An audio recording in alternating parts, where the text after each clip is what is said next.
The first thing you notice isn't the cold.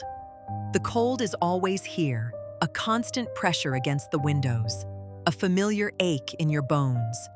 No, the first thing you notice is the silence. The wind, which has been screaming like a banshee for 2 solid days, suddenly just stops.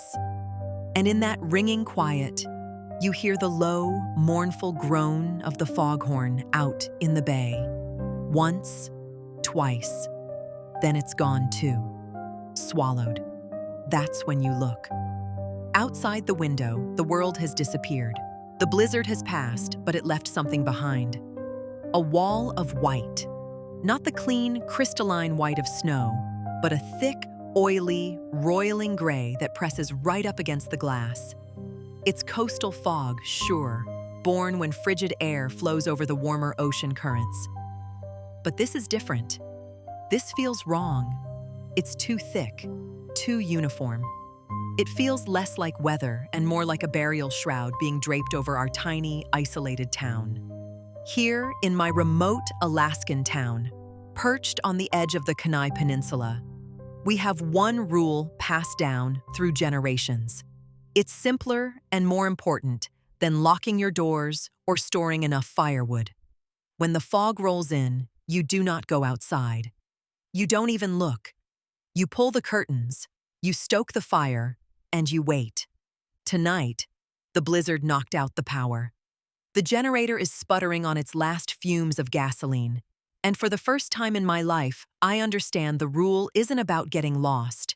It's about being found. Because something is moving in the mist. Something the fog brought with it. And now we know the horrifying reason for the legend that has haunted this coastline for centuries. It's hunting us from within the veil. To understand the fear, you have to understand where it comes from. This isn't some campfire story. We don't get tourists here. There's only us and the ghosts of those who came before. Our town, Nantiinaq, exists because another one died. A sister settlement just a few miles down the coast, a place once called Portlock. Portlock was a real cannery town in the early 20th century. It had a post office that opened in 1921 and a rugged population of fishermen and loggers. But by 1950, it was a ghost town.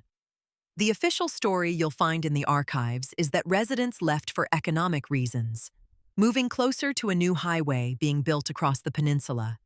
That's the official story. It's not the one we tell. The people of Portlock fled. They abandoned everything and came here, to Nantiinaq and other villages, with a terror in their eyes that never truly left.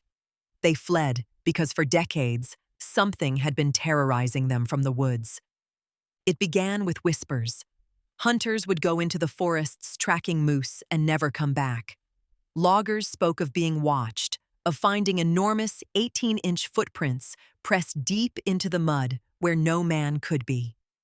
The stories say that in 1931, a logger named Andrew Camluck was found dead, his skull crushed by a piece of logging equipment so heavy it was considered impossible for a man to have lifted it. Then came the sightings. A creature described as a huge, hairy, half-man, half-beast, seen at the edges of the tree line, something that stood over 7 feet tall, powerful, and aggressive.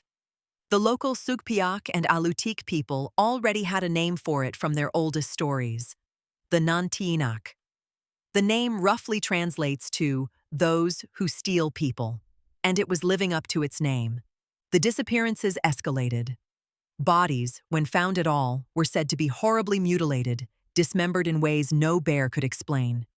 Fear in Portlock became a living thing, and it always got worse when the fog rolled in. Survivors claimed the thick mists carried voices, that shadowy figures would appear at the edge of your vision, only to vanish when you turned to look. The final exodus happened after years of this torment. Family by family, they decided no cannery job was worth their lives. They took what they could and rode away, leaving Portlock to the wilderness and the thing that haunted it. They brought their story with them, and it became our rule.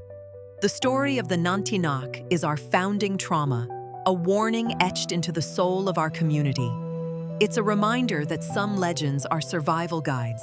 Scientifically, the fog on our coast is simple. It's called advection fog, formed when cold, dense air from Alaska's interior slides over the warmer waters of the Pacific. The moisture condenses into a thick cloud that can swallow the coastline for days. In the deep winter, way up in Fairbanks, you can get ice fog, where water vapor freezes into microscopic ice crystals in the brutal cold. But the fog here, the fog our elders warned about, feels different.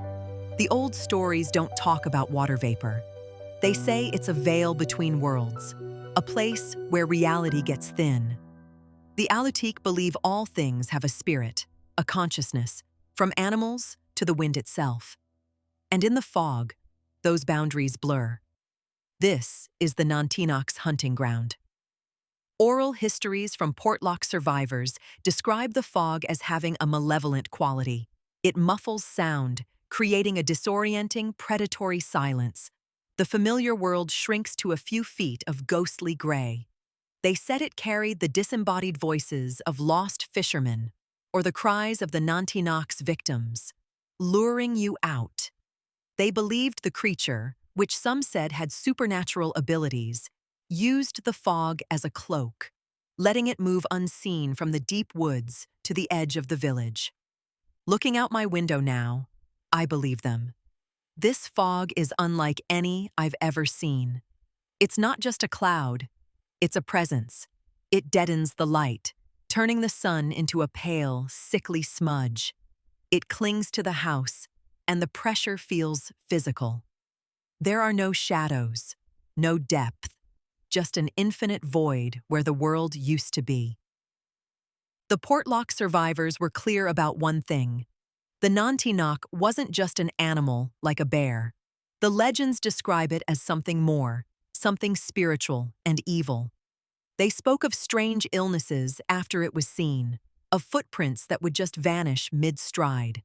To some, it was a hairy man, but to those who truly feared it, it was a dark spirit of the wilderness given physical form, a being that could speak through whistling, a sound that made you dizzy and weak. This is what makes the silence right now so terrifying. There is no wind, no birds, just the low hum of my dying generator and the oppressive stillness. It feels like the whole world is holding its breath. The fog isn't just hiding the monster. The fog is the monster's domain.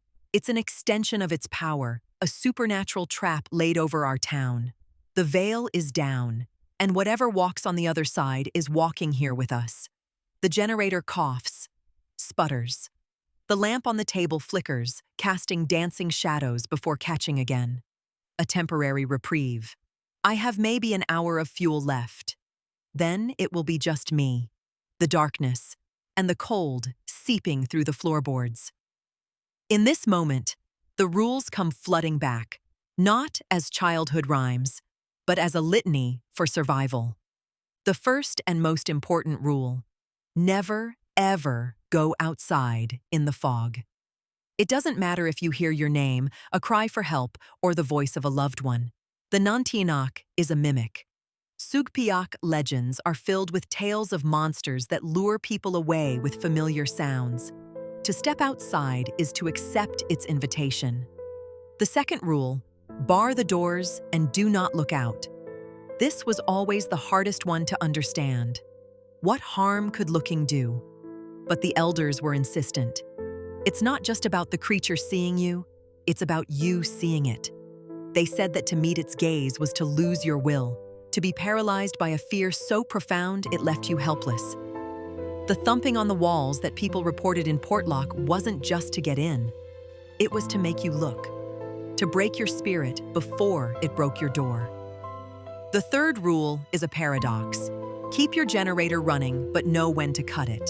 The light and heat are a lifeline, a shield against the dark, but the noise is a beacon. Out here, sound travels, and a motor is an announcement. I am here.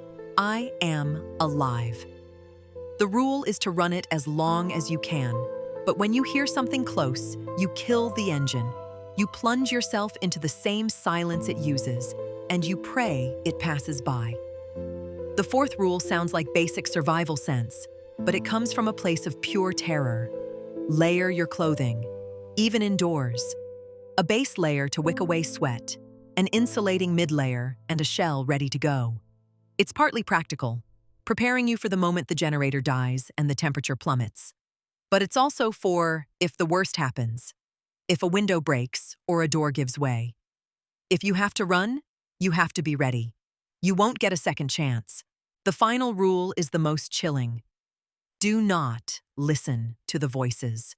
The people who fled Portlock swore the fog carried whispers. They believed the Nantiinaq could learn your name, mimic the voices of those you cared about, and call to you from just outside, begging to be let in. It preys on your compassion, on your instinct to help. It turns your own humanity into a weapon against you. You seal your ears to it, just as you seal your windows.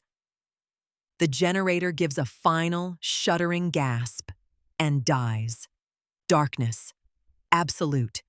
The sudden absence of the generator's hum is more shocking than a gunshot. The silence it leaves behind is a physical weight, pressing in. My breath plumes in front of my face, a tiny ghost in the beam of my flashlight.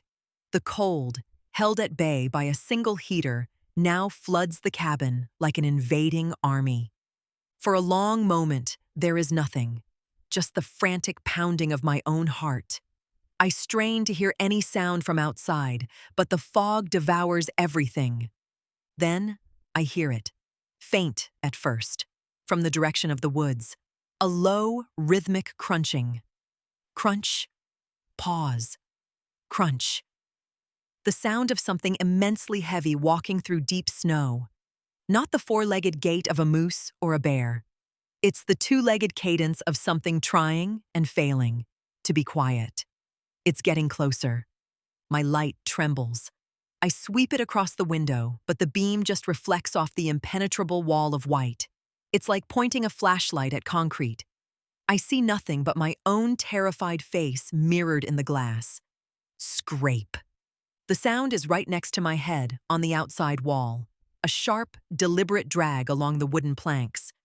I think of the legends, of sharp claws capable of tearing a man apart. I hold my breath, body rigid. Thud. A heavy, sickening impact rocks the small cabin. It's not an aggressive crash. It's a dull, testing thud, like something leaning its full weight against the wall, checking for weakness. I can smell it now, seeping through the window frame. Wet animal fur, damp earth, and something else. Ancient and metallic, like old blood. I scramble backward, tripping over a log basket and landing hard. My flashlight rolls away, its beam cutting a frantic circle across the ceiling before settling on the front door. And that's when I see it. The doorknob. It's turning, slowly, deliberately. Not jiggled or forced, but turned with a smooth, steady pressure. An intelligence that knows exactly how a latch works. My mind screams the rules, a frantic loop. Don't look, don't listen, don't go outside. The first rule is to never go outside. It's what has kept my people safe for nearly 80 years. But as I watch the lock click open with a soft, final snick, I realize the horrifying flaw in our legacy of fear. They never told us what to do when it gets inside.